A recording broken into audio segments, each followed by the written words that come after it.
यह एक ऐसे प्रधानमंत्री हैं जिनके ऊपर कोई इस देश में यकीन नहीं किया जा सकता। बुनियादी मामला है वो ये है कि मोदी सरकार जिस तरह से पूरे देश में कानून व्यवस्था को ढाते हुए लोकतंत्र को ख़त्म करना चाहती है, उनके बारे में 3 चीज़ जान लीजिए कि वह षड्यंत्र करते हैं, वह घृणा फैलाते हैं और वह झूठ पर आधारित उनका पूरा तंत्र है।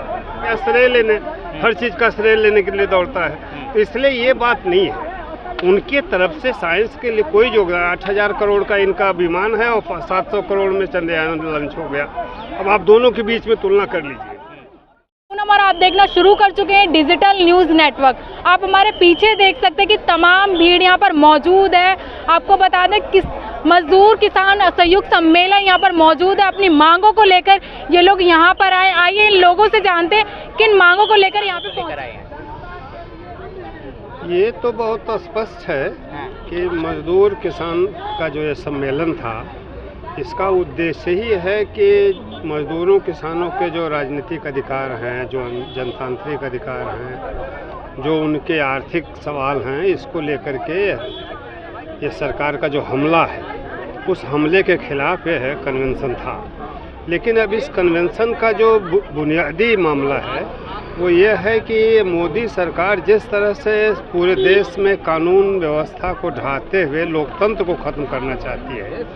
अभी आप देखेंगे कि उन्होंने श्रम कानूनों में संशोधन कर दिया, किसान कानून लेके आए, अभी वह क्रिमिनल और क्या CRPC, IPC और एविडेंस एक्ट में बदलाव कर रहे हैं। यही नहीं, वह न्यायालय से अधिकार छीन रहे हैं। CEC के चुनाव में वह न्यायालय को बाहर कर दिया उन्होंने। एक राज्य का दर्जा भी ख़त्म कर दिया बिहार दिल्ली का। तो ये सब बता रहा है कि यह पूरा एक फासिस्ट आंसलाट है इंडियन डेमोक्रेसी पर, भारतीय जनतंत्र पर एक बहुत बड़ा फांसीवादी हमला है। बीजेपी सरकार तो कहती सबका साथ सबका विकास लेकर। देखिए वो उनके बारे में 3 चीज़ जान लीजिए कि वह षड्यंत्र करते हैं, वह घृणा फैलाते हैं और वह झूठ पर आधारित उनका पूरा तंत्र है। जो वह कहते हैं वो कभी करते ही नहीं। जो कहना होता है वो उसका उल्टा बोलते हैं। जैसे एक उदाहरण दूं मैं, अगर आपने वो बहुचर्चित किताब राणा आयोग की पढ़ी होगी कि वो किताब जो राणा आयोग की गुजरात फाइल्स, उसमें गृह सचिव का ऐसा प्रदेश का अधिकारी कहता है, साहब अगर कहे कि इस इलाके में शांति बनाए रखना है तो अगर रात तक दंगा नहीं हो जाएगा तो उसका ट्रांसफ़र हो जाएगा। उसकी भाषा को समझना होता है। तो ये उनकी भाषा है। जब वो सबका विकास कहें तो सब ये सबका सर्वनाश होना है। लेकिन देखिए चंद्रयान चांद पर पहुंच चुका है। देखिए चंद्रयान किसी मोदी की योजना नहीं है। हाँ, मोदी तो उत्तर प्रदेश में उनकी सरकार अब पंचांग से थोड़ा अपराधियों का पता लगाएगी। समझ उनकी यहाँ कि पंचांग देख करके कि अमावस्या के इर्द गिर्द का यह होगा और बात चंद्रयान की करेंगे। वो तो विज्ञान और उनके विचारों में कहीं कोई साम्यता नहीं है। अच्छा, तो पहले ये हमारे देश का अपना जो ढांचा है, जो देखिए ईश्वरों नींबू बांध दिया गया चंद्रयान 2 में, लेकिन सारी चीज़ें जो पाखंड की हवन हो रहा है, यज्ञ हो रहा है और ये किया जा रहा है मंदिरों में, ये सब एंटी साइंस है या एंटी टेम्परामेंट है, साइंटिफिक टेम्परामेंट के खिलाफ है।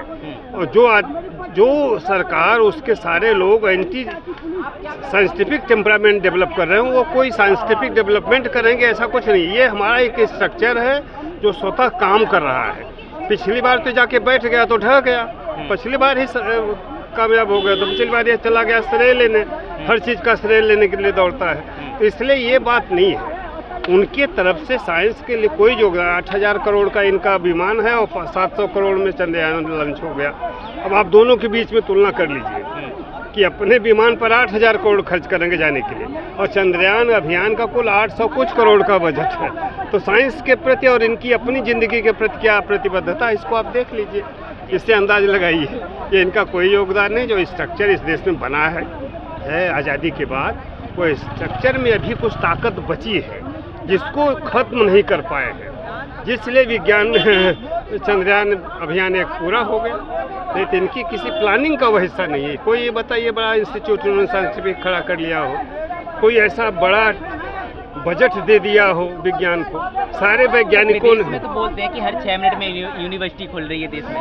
अब उन यूनिवर्सिटियों का एक आध देख लीजिए, जैसे आगे दो बात ना कि इनको उन्होंने 3 एम्स का चर्चा किया जिसकी नींव भी नहीं पड़ी है तो मैं कह रहा हूँ इनकी बात पर अब यकीन करने की जरूरत नहीं है। यह एक ऐसे प्रधानमंत्री हैं जिनके ऊपर कोई इस देश में यकीन नहीं किया जा सकता। इन्होंने विश्वसनीयता खो दी है, इन्होंने समाज को तोड़ दिया है। अब ये संवैधानिक तंत्र को खत्म करने जा रहे हैं और एक तानाशाही थोपने की इनकी पूरी प्लान है।